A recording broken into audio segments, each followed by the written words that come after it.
Don't tell me why, just leave. I would have given almost anything to have a cell phone to record the following. It would have definitely gone viral on social media. Toni had just started dating. Keep in mind that she is the youngest of us 3 kids. She got the same talk that I had gotten when I started dating. You had better be home by your curfew, say goodnight, and get in the house. There will be no dilly-dallying in the driveway. Toni had started dating a young boy by the name of Tyler, not his real name. Well, the date was over, and here they come pulling in the driveway. Evidently, Toni's idea of how long it takes to say goodnight and Daddy's idea was, well, let's say 2 different numbers. But in Toni's defense, let's all remember what it was like when we first started dating and going steady with the same boy. Time didn't exist, and there was always so much to talk about. There was a lot of important information to discuss, like favorite colors, birthdays, favorite songs, and bands. Like I said, very important information. Daddy was getting more agitated by the minute, pacing the floor. I was sitting there waiting for him to blow, and yes, I was enjoying every minute of it.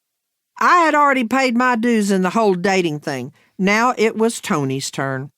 Something just came to me. What kind of talk did he have with Gary on the subject of dating? I guess Gary didn't want to miss out on an opportunity to help point out to Daddy that Toni was breaking the rules. Or, now that I think about it, maybe he was trying to step in and help Toni.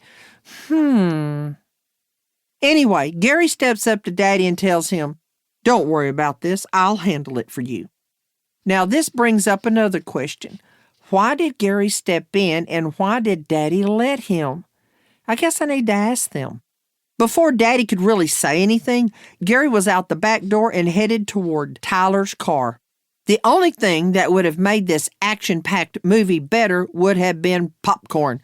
Oh yes, movie-buttered popcorn.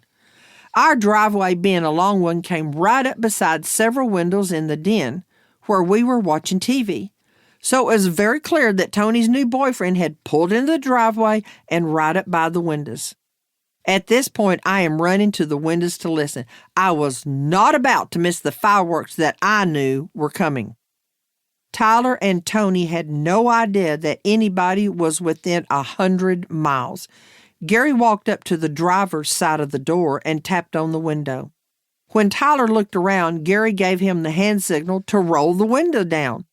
Evidently, Gary had startled both of them. Tyler quickly rolled the window down, and Gary leaned in and said, "Don't tell me why, just leave." And yes, World War III was on.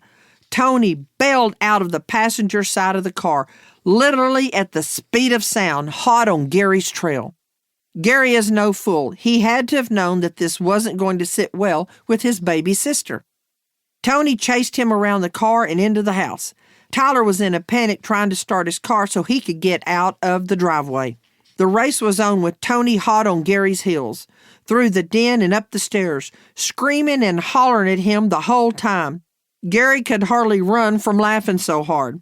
I guess Daddy figured that if he wanted his son to live to see the next sunrise, he had better step in. Daddy took control of the situation and got Toni to calm down. I think Toni didn't get in as much trouble as she would have because Gary had really embarrassed her in front of her boyfriend.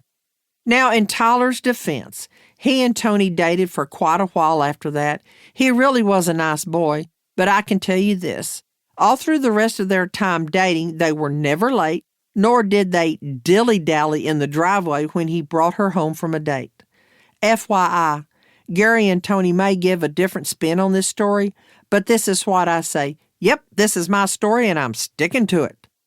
Lesson learned. Follow the rules or take a chance on getting embarrassed.